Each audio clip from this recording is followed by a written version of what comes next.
Hi, ನನ್ನ ಹೆಸರು ಮಲ್ಲೇಶಪ್ಪ. ನನ್ನ ವಯಸ್ಸು 65. ನನ್ನ ವಯಸ್ಸಾಗಿದ್ದರೂ ಕೂಡ ನನ್ನ ಆಸೆಗಳು ತುಂಬ ಹೆಚ್ಚು. ನಾನು ರಿಟೈರ್ ಆಗಿ ತುಂಬ ವರ್ಷಗಳಾಗ್ತಾ ಇದ್ದಾವೆ. ನನಗೆ ಮಕ್ಕಳಿಲ್ಲ. ನನ್ನ ಹೆಂಡತಿ 5 ವರ್ಷಗಳ ಹಿಂದೆ ತೀರಿ ಹೋದ್ಲು. ಈಗ ನಾನು ನನ್ನ ತಂಗಿ ಮನೇಲಿ ಇರ್ತಾ ಇದ್ದೀನಿ. ನಮ್ಮ ಭಾವ ಲಾರಿ ಡ್ರೈವರ್. 15 ದಿನಕ್ಕೆ 25 ದಿನಕ್ಕೆ ಡ್ಯೂಟಿ ಮುಗಿಸಿ ಮನೆಗೆ ಬರ್ತಾರೆ. ನಮ್ಮ ತಂಗಿಗೆ 2 ಹೆಣ್ಮಕ್ಳು. ಒಬ್ಬಳು ಸುಕನ್ಯಾ, ಮತ್ತೊಬ್ಬಳು ರಚನಾ. ಸುಕನ್ಯಾಗೆ ಮದುವೆ ಆಗಿತ್ತು, ಆದರೆ ಗಂಡನ್ನ ಬಿಟ್ಟು ಬಂದಿದ್ದಾಳೆ. ನೋಡೋದಕ್ಕೆ ತುಂಬ ದಪ್ಪಗಾಗಿ ಸುಂದರವಾಗಿ ಬೆಳ್ಳಗೆ ಇದ್ದಾಳೆ. ಮುದುಕನಾಗಿದ್ರು ನಾನೇ ಒಂದೊಂದು ಬಾರಿ ಆಸೆಗಳನ್ನು ತಡೆದುಕೊಳ್ಳೋದಕ್ಕೆ ಸಾಧ್ಯ ಇಲ್ಲ. ಹಾಗಂತ ಮುಂದೆ ಹೋಗೋದಕ್ಕೆ ಕೂಡ ಸಾಧ್ಯ ಇಲ್ಲ. ಅವಳಲ್ಲಿ ಏನೋ ಲೋಪ ಇದೆ ಅಂಥೇಳಿ ನಮಗೆ ಮೊದಲೇ ಗೊತ್ತಿತ್ತು. ಅವಳಿಗೆ ಮೈಯ ಸ್ಪರ್ಶ ಕೂಡ ಅಷ್ಟಾಗಿ ತಿಳಿತಾ ಇರಲಿಲ್ಲ. ತುಂಬ ಬಾರಿ ಮನೆಯಲ್ಲಿ ಯಾರೂ ಇಲ್ಲದೇ ಇದ್ದಾಗ ಅವಳ ಮೇಲೆ ಕೈ ಹಾಕೋದು, ಅವಳನ್ನು ಹಿಡ್ಕೊಳ್ಳೋದು, ಇಂತಹ ಸಣ್ಣ ಸಣ್ಣ ಕೆಲಸಗಳನ್ನು ಮಾಡ್ತಾ ಇದ್ದೆ. ಇಷ್ಟು ವಯಸ್ಸಾಗಿದ್ರೂ ಕೂಡ ನನ್ನಲ್ಲಿ ಇನ್ನೂ ಆಸೆಗಳು ಕಡಿಮೆಯಾಗಿಲ್ಲ. ಅದಕ್ಕೆ ಇರಬೇಕು, ಸೋದರ ಸೊಸೆಯಾಗಿದ್ರೂ ಕೂಡ ನನ್ನ ನೋಟಗಳು ಯಾವಾಗಲೂ ಅದರ ಬಗ್ಗೆನೇ ಆಲೋಚಿಸ್ತಾ ಇರ್ತವೆ. ಅವರಿಗೆ ಅಷ್ಟಾಗಿ ಫೋನ್ ಬಳಸೋದಕ್ಕೆ ಬರೋದಿಲ್ಲ. ನಾನು ಈ ಮಧ್ಯೆ ಅವರಿಗೆ ಒಂದು ಫೋನನ್ನು ಕೊಡಿಸಿದ್ದೀನಿ. 1-2 ತಿಂಗಳು ಕಳೆಯಿತು. ಹಠಾತ್ತಾಗಿ ಒಂದು ಬಾರಿ ನಾನು ಅವರ ಫೋನನ್ನು ತೆಗೆದುಕೊಂಡು ಪರಿಶೀಲಿಸಿ ನೋಡಿದೆ. ಹಿಸ್ಟ್ರಿಯಲ್ಲಿ ನೋಡಿದ್ರೆ ಪೂರ್ತಿ ಆ ಥರದ ವಿಡಿಯೋಗಳಿದ್ವು. ಯಾವ ಥರ ಅಂತ ಅರ್ಥ ಆಯ್ತಾ? ದಯವಿಟ್ಟು ನಮ್ಮ ಚಾನಲನ್ನು ಸಬ್ಸ್ಕ್ರೈಬ್ ಮಾಡಿ ಹೊಸ ಕಥೆ ಬರೆಯೋದಕ್ಕೆ ಸ್ಫೂರ್ತಿ ಸಿಗುತ್ತೆ. ಬಹುಶಃ ಅವರಿಗೂ ಕೂಡ ಆಸೆಗಳು ತುಂಬ ಹೆಚ್ಚು ಅಂದ್ಕೊಳ್ತೇನೆ. ನನಗೊಂದು ಅರ್ಥ ಆಗಲಿಲ್ಲ.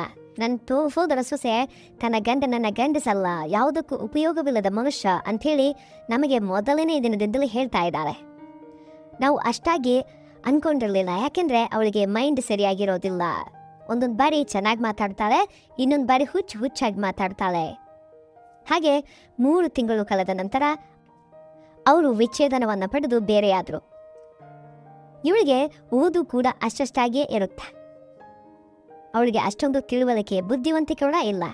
ಎಷ್ಟು ಪ್ರಯತ್ನಿಸಿದರೂ ಅವಳಿಗೆ ಓದು ಮಾತ್ರ ತಲೆಗೆ ಹಕ್ಕಿಲ್ಲ. ಸುಕನ್ಯಾಗೆ ಫೋನ್ನಲ್ಲಿ ನಾನು ಹಿಸ್ಟ್ರಿ ನೋಡಿದ ವಿಷಯ ಅವಳಿಗೆ ತಿಳಿಯಲ್ಲ.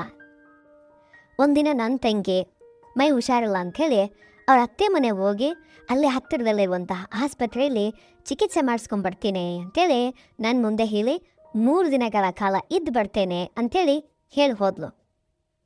ಇನ್ನು ನನ್ನ ಅಡುಗೆ, ನನ್ನ ಊಟ ಎಲ್ಲ ನನ್ನ ದೊಡ್ಡ ಸೊಸೆ ನೋಡ್ಕೊಳ್ತಾಳೆ ಅಂತ ಹೇಳಿ ಹೋದ್ಲು. ಅಂದರೆ ಅವಳ ಮಗಳು, ನನ್ನ ತಂಗಿ ಮಗಳು ಸುಕನ್ಯಾ ನೋಡ್ಕೊತಾಳೆ ಅಂತ ಹೇಳೋದ್ಲು. ಚಿಕ್ಕ ಮಗಳನ್ನು ಮಾತ್ರ ತನ್ನೊಂದಿಗೆ ಕರೆಸ್ಕೊಂಡು ಹೋದ್ಲು. ಇನ್ನು ಅವಳು ಹೊರಟು ಹೋದ ನಂತರ ನಾನು ರಾತ್ರಿ ಊಟಕ್ಕೆ ಏನು ಮಾಡಿದ್ಯಾ ಅಂತ ಅವಳನ್ನ ಕೇಳಿದೆ. ಏನು ಮಾಡಿಲ್ಲ ಮಾವ, ಅನ್ನ ಹಾಕಬೇಕು, ಪಲ್ಯಗಳು ಹಾಗೇ ಇವೆ ಅಂಥೇಳಿ ನನ್ನೊಂದಿಗೆ ಹೇಳಿದ್ಲು. ಅವುಗಳ ನಾವು ಬೆಳಗ್ಗೆ ತಿನ್ನೋಣ, ಬೇಕಿದ್ರೆ ಫ್ರಿಡ್ಜಲ್ಲಿ ಇಟ್ಬಿಡು, ನಾವು ಹೊರಗೆ ಹೋಗಿ ತಿನ್ನೋಣ ಅಂಥೇಳಿ ಅವಳನ್ನು ಆಟೋದಲ್ಲಿ ಹೊರಗೆ ಕರೆದುಕೊಂಡು ಹೋದೆ. ಮನೆ ಊಟ ಯಾರಿಗಿಷ್ಟ ಹೇಳಿ? ಅದು ಶೇರ್ ಆಟೋ. ಎಲ್ಲರೊಂದಿಗೆ ಸೇರಿಕೊಂಡು ಕೂತ್ಕೊಂಡ್ವಿ. ಇನ್ನು ಹೊರಗೆ ಹೋಗಿ ಊಟ ಮಾಡಿ ಬಂದು ಮತ್ತೆ ಅಂತಹದ್ದೇ ಆಟೋ ಹತ್ಕೊಂಡು ಕೂತ್ಕೊಂಡ್ವಿ. ಶೇರ್ ಆಟೋ ಅಂದರೆ ಎಲ್ಲರೂ ಸೇರಿಕೊಂಡು ಹತ್ಕೊಳ್ಳೋ ಆಟೋ. ತುಂಬ ಚಳಿಯಾಗಿ ಇರೋದ್ರಿಂದ ನಾನು ಅವಳ ಹತ್ತಿರಕ್ಕೆ ಅಂಟ್ಕೊಂಡು ಕೂತ್ಕೊಂಡೆ. ಮಾವ, ಚಳಿ ತುಂಬ ಆಗ್ತಿದ್ಯಾ ಅಂತ ಕೇಳಿದ್ಲು. ಹೌದು ಅಂತ ಹೇಳಿದೆ. ಸರಿ ಬಾ ನನ್ನ ಹತ್ತಿರಕ್ಕೆ ಅನ್ನುತ್ತಾ ನನ್ನನ್ನು ಹತ್ತಿರಕ್ಕೆ ಪಕ್ಕದಲ್ಲಿ ಕೂರಿಸ್ಕೊಂಡು ಕೂತ್ಕೊಂಡ್ಲು. ನಾನು ಕೂಡ ನನ್ನ ಕೈಗಳನ್ನು ಅವಳ ಸುತ್ತ ಹಾಕಿ ಗಟ್ಟಿಯಾಗಿ ಕೂತ್ಕೊಂಡೆ. ನಾನು ಇನ್ನೂ ಹತ್ತಿರಕ್ಕೆ ಇರೋಣ ಅಂತ ಅಂದ್ಕೊಂಡೆ, ಆದರೆ ಮತ್ತೆ ಏನು ಅಂದ್ಕೊಳ್ತಾಳೋ ಅಂತನ್ನುವ ಭಯದಿಂದ ನಾನು ಹೆಚ್ಚು ಪ್ರಯತ್ನಿಸಲಿಲ್ಲ. ಈ ಮಧ್ಯೆ ಮನೆಗೆ ತಲುಪಿದ ನಂತರ ಮಾವ, ನಾನು ಹೋಗಿ ಪಕ್ಕದ ರೂಮಲ್ಲಿ ಮಲ್ಕೊಂತೀನಿ, ನಿನಗೇನಾದರೂ ನನ್ನೊಂದಿಗೆ ಅಗತ್ಯ ಇದ್ದರೆ ಕರೀರಿ ಅಂತ ಹೇಳಿದ್ಲು ಸುಕನ್ಯಾ. ಅಲ್ಲಿ ಯಾಕೆ? ನನ್ನ ಪಕ್ಕದಲ್ಲೇ ಮಲ್ಕೋ, ಏನಾಗುತ್ತೆ? ಒಂದು ವೇಳೆ ನನಗೇನಾದರೂ ಅಗತ್ಯ ಬಿದ್ದರೆ ನೀನು ಜೊತೆಗಿರ್ಬೋದು ಅಂಥೇಳಿ ಅವಳೊಂದಿಗೆ ನಾನು ಹೇಳಿದ ತಕ್ಷಣ ಅವಳು ಸರಿ ಮಾವ ಅಂಥೇಳಿ ನನ್ನೊಂದಿಗೆ ಅವತ್ತು ರಾತ್ರಿ ಮಲಗೋದಕ್ಕೆ ಸಿದ್ಧಳಾದ್ಲು. ಅವಳ ಮಾತುಗಾರಿಕೆ ಈಗ ಬದಲಾಗ್ತಾ ಇತ್ತು. ಅವಳು ನೈಟಿ ಹಾಕ್ಕೊಂಡು ಅವಳು ಹೊದಿಕೆ ಹೋಗ್ಕೊಂಡು ಆ ಕಡೆ ಮಲ್ಕೊಂಡ್ಲು. ಒಳ್ಳೆಯ ಗಾಢ ನಿದ್ರೆಯಲ್ಲಿದ್ದಾಳೆ. ನಾನು ಲುಂಗಿಯಲ್ಲೇ ಇದ್ದೆ. ಗಡಿಯಾರದ ಕಡೆ ನೋಡ್ತಾ ಇದ್ದೆ. ರಾತ್ರಿ 10:30 ಆಗ್ತಾ ಇತ್ತು. ನಾನು ನನ್ನ ಕೈಯನ್ನು ಅಲ್ಲಿ ಹಾಕಿದೆ. ಅವಳಿಂದ ಯಾವುದೇ ಪ್ರತಿಕ್ರಿಯೆ ಇಲ್ಲ. ಹಾಗೆ 15 ನಿಮಿಷ ಹಾಗೇನೆ ಇರಿಸ್ದೆ. ಈ ಬಾರಿ ನನ್ನ ಕೈಯನ್ನು ಇದರ ಮೇಲೆ ಹಾಕಿ ಅವಳನ್ನು ಹತ್ತಿರದಲ್ಲಿ ಕೂರಿಸ್ಕೊಂಡೆ. ಅವಳು ಕೊಂಚ ಕದಲಿದ್ಲು. ನಾನು ಕೂಡ ಇನ್ನಷ್ಟು ಹತ್ತಿರಕ್ಕೆ ಸರ್ಕೊಂಡು ಮಲ್ಕೊಂಡೆ. ಅವಳ ಹೊದಿಕೆಯೊಳಗೆ ಸೇರ್ಕೊಂಡು ಮೆಲ್ಲಗೆ ಅವಳು ಕಿವಿಯಲ್ಲಿ ಸುಕನ್ಯಾ ಅಂತ ಕರೆದೆ. ಅವಳಿದ್ದ ಯಾವುದೇ ತಳಮಳ ಇಲ್ಲ, ಪ್ರಚೋದನೆ ಇಲ್ಲ, ಅಲುಗಾಟ ಇಲ್ಲ. ನಾನು ಅವಳನ್ನು ನನ್ನ ಕಡೆ ತಿರುಗಿಸ್ಕೊಂಡೆ. ಅವಳು ಕೂಡ ಗೊಂಬೆಯಂತೆ ತಿರುಗಿದ್ಲು. ಅವಳಿಗೂ ಕೂಡ ಒಳಗಡೆ ಆಸೆಗಳು ಹೆಚ್ಚಾಗ್ತಾ ಇರುವಂತಿದೆ. ನನ್ನ ಕಡೆ ತಿರುಗಿ ನನ್ನನ್ನು ಗಟ್ಟಿಯಾಗಿ ಅಪ್ಪಿಕೊಂಡ್ಲು. ನಾನು ಕೂಡ ಅವಳೊಂದಿಗೆ ಪ್ರೇಮವನ್ನು ಮಾಡೋದಕ್ಕೆ ಶುರು ಮಾಡಿದೆ. ಮುಖ ಕೂಡ ಹಾಗೆ ನೋಡ್ತಾ ಇದ್ದೆ. ಅವಳು ನನ್ನ ಇನ್ನಷ್ಟು ಗಟ್ಟಿಯಾಗಿ ಹಿಡ್ಕೊಂಡಿದ್ದಾಳೆ. ಇನ್ನು ನಾನೇ ತಕ್ಷಣ ಅವಳ ತುಟಿಗಳ ಮೇಲೆ ಸಣ್ಣದಾಗಿ ಒಂದು ಪ್ರೇಮದ ಮುತ್ತನ್ನು ಇಟ್ಟೆ. ತಕ್ಷಣ ಮಾವ, ನಾವು ಹೀಗೆ ಮಾಡೋದು ತಪ್ಪು ಅನ್ನುವ ಮಾತು ಅಂದ್ಲು.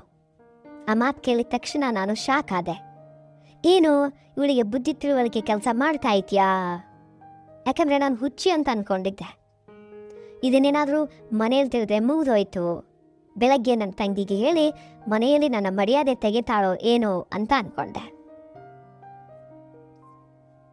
ತಕ್ಷಣ ಅವಳು ಪಕ್ಕದಿಂದ ಕೊಂಚ ದೂರ ಸರಿದು ಮಂಚದ ಆ ಕಡೆ ಮಲ್ಕೊಂಡ್ಬಿಟ್ಟೆ. ಸ್ವಲ್ಪ ಹೊತ್ತಿಗೆ ಅವಳು ತನ್ನ ಕಡೆ ತಿರುಗಿದ್ಲು. ನನ್ನ ಹೃದಯದ ವೇಗ ತುಂಬ ಹೆಚ್ಚಾಗ್ತಾ ಇದೆ. ಬೆಳಗ್ಗೆ ಏನು ಪರಿಸ್ಥಿತಿ, ಏನು ಹೇಳ್ತಾಳೆ ಅನ್ನುವಂತಹ ಆಲೋಚನೆ ಬರ್ತಾ ಇತ್ತು. ಸ್ವಲ್ಪ ಹೊತ್ತಿಗೆ ಅವಳು ತನ್ನ ಕೈಯನ್ನು ನನ್ನ ಮೇಲೆ ಹಾಕಿ ನನ್ನ ಹತ್ತಿರಕ್ಕೆ ಸರಿದು ಮಲಗಿದ್ಲು. ಏನೋ ನಿದ್ರೆಯಲ್ಲಿ ಹಾಕಿದ್ದಾಳೆ ಅಂತ ನಾನು ಅಂದ್ಕೊಂಡೆ. ಸ್ವಲ್ಪ ಹೊತ್ತಿಗೆ ನನ್ನ ಬಲಗೈಯನ್ನು ಅವಳ ಮೇಲೆ ಹಾಕ್ಕೊಂಡೆ. ನಾನು ಕೂಡ ಏನೂ ಅನ್ನಲಿಲ್ಲ. ಭಯಕ್ಕೆ ನನ್ನ ಮೈಂಡ್, ನನ್ನ ತಲೆ ಕೂಡ ಕೆಲಸ ಮಾಡಲಿಲ್ಲ. ತಕ್ಷಣ ನನ್ನ ಕೈಯನ್ನು ಹಿಂದೆ ಕೇಳ್ಕೊಂಡೆ. ಮತ್ತೆ ಅವಳು ಅದೇ ಕೆಲಸವನ್ನು ಮಾಡಿದ್ಲು.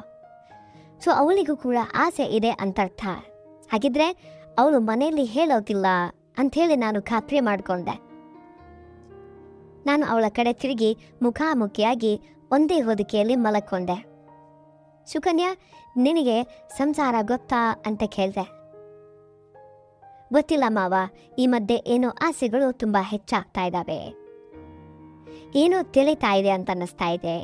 ಹೇಗೆ ತಿಳಿತಾ ಇದೆ ಸುಕನ್ಯಾ ಅಂತ ಅವಳನ್ನು ನಾನು ಕೇಳಿದೆ.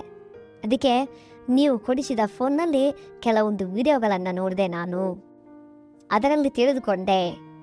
ಅಂದಿನಿಂದ ನನ್ನಲ್ಲಿ ಆಸೆಗಳು ಹೆಚ್ಚಾದವು. ಮದುವೆಯಾದಾಗ ಆ ಹುಡುಗನೊಂದಿಗೆ ಇಂತಹದ್ದೇನು ಸಿಗಲಿಲ್ಲವೇ ಅಂಥೇಳಿ ನಾನು ಅವಳನ್ನು ಕೇಳಿದೆ. ಅದಕ್ಕೆ ಅವೆಲ್ಲ ನಡೆದವು ಅಂತ ಹೇಳಿದ್ಲು. ಇಲ್ಲವಾದರೆ ನನಗೆ ಏನು ನಡೀತಾ ಇದೆಯೋ ಅಂಥೇಳಿ ತಿಳಿತಾ ಇರಲಿಲ್ಲ. ತಿಳಿಯದೆ ಏನು ನಡೆದಿಲ್ಲವೆಂದು ನಿಮ್ಮೊಂದಿಗೆ ಹೇಳಿದೆ. ನನಗೇನು ಗೊತ್ತಾಗ್ತಾ ಇರಲಿಲ್ಲ. ಅದು ನನಗೆ ಅಷ್ಟಾಗಿ ತಿಳಿತಾ ಇರಲಿಲ್ಲ. ಆದರೆ ಈ ಮಧ್ಯೆ ಏನೋ ಬೇಕು ಅನ್ನುವಂತಹ ಆಸೆ ಉಟ್ಕೊಳ್ತಾ ಇದೆ. ಮದುವೆ ಮಾಡಿಕೊಳ್ಳೋಣ ಅನ್ನುವಂತಹ ಆಲೋಚನೆ ಬಂದರೂ ಕೂಡ ಮತ್ತೆ ನನ್ನನ್ನು ಹುಚ್ಚಿ ಅಂಥೇಳಿ ಮುದ್ರೆಯನ್ನು ಒತ್ತಿ ನೆಂಟ್ರಲ್ಲ ನನ್ನ ಹುಚ್ಚಿ ಅಂತ ಇದ್ದಾರೆ. ನನಗೆ ಸಂಬಂಧಗಳು ಬರುವುದಿಲ್ಲವೆಂದು ಒಂದು ಕಡೆ ನಿರಾಶೆಯಾಗಿದೆ. ಬರ್ತವೆ ಬಿಡು, ಕಂಗಾಲಾಗಬೇಡ ಅಂಥೇಳಿ ನಾನು ಅವಳನ್ನು ಹತ್ತಿರಕ್ಕೆ ಕರೆದುಕೊಂಡೆ. ಅವಳು ಕೂಡ ನನ್ನನ್ನು ಹತ್ತಿರದಕ್ಕೆ ಕರೆದು ಅಪ್ಪಿಕೊಳ್ಳ, ಮುತ್ತನ್ನ ಕೊಟ್ಲು. ನೀನು ಕಲಿತದ್ದನ್ನೆಲ್ಲ ನನ್ನ ಮೇಲೆ ಪ್ರಯೋಗಿಸು ಸುಕನ್ಯಾ ಅಂಥೇಳಿ ನಾನು ಅವಳೊಂದಿಗೆ ಹೇಳಿದೆ. ನನಗೆ ನಾಚಿಕೆ ಆಗ್ತಾ ಇದೆ ಮಾವ ಅಂತಂದ್ಲು. ಸರಿ, ಒಂದು ಕೆಲಸ ಮಾಡ್ತೇನೆ. ಅದೇನಂದರೆ ಬೆಡ್ ಲೈಟನ್ನು ಆಫ್ ಮಾಡ್ತೇನೆ. ಸೊ ಕತ್ತಲೆಯಲ್ಲಿ ನಾಚಿಕೆ ಇರೋದಿಲ್ಲ ಅಂಥೇಳಿ ನಾವಿಬ್ಬರು ಪ್ರೇಮರಾಗಕ್ಕೆ ಒಳಪಟ್ಟಿವೆ. ನಮ್ಮಿಬ್ಬರಲ್ಲಿ ಬಾಂಧವ್ಯ ಬೆಸೀತು. ಬಾಹುಬಂಧನಕ್ಕೆ ಒಳಗಾದ್ಲು ಅವಳು. ಎಲ್ಲ ಲೈಟ್ ಮತ್ತು ಕಿಟಕಿಗಳನ್ನು ಆಫ್ ಮಾಡಿ ಮುಚ್ಚಿದೆ. ನೆಕ್ಸ್ಟ್ ಪಾರ್ಟ್ನೊಂದಿಗೆ ಮತ್ತೊಮ್ಮೆ ಸಿಗ್ತೇನೆ. ಮತ್ತು ಫ್ರೆಂಡ್ಸ್, ಮುಂದಿನ ಭಾಗ ತುಂಬ ಇಂಟ್ರೆಸ್ಟಿಂಗ್ ಆಗಿದೆ. ಭಾಗ 2 ಅಂದಲ್ಲಿ ಕಮೆಂಟ್ ಮಾಡಿ. ಇನ್ನೊಂದು ಹೊಸ ಕಥೆಯೊಂದಿಗೆ ಬರ್ತೇವೆ. ಭಾಗ 2 ಮಿಸ್ ಮಾಡ್ಕೊಳ್ಬೇಡಿ. ನಮ್ಮ ಚಾನಲನ್ನು ಸಬ್ಸ್ಕ್ರೈಬ್ ಮಾಡಿ. ಲೈಟ್ ಆಫ್ ಆದಮೇಲೆ ಏನಾಯಿತು ಅಂತ ತಿಳ್ಕೊಳ್ಳಿ. Take care. ಬಾಯ್.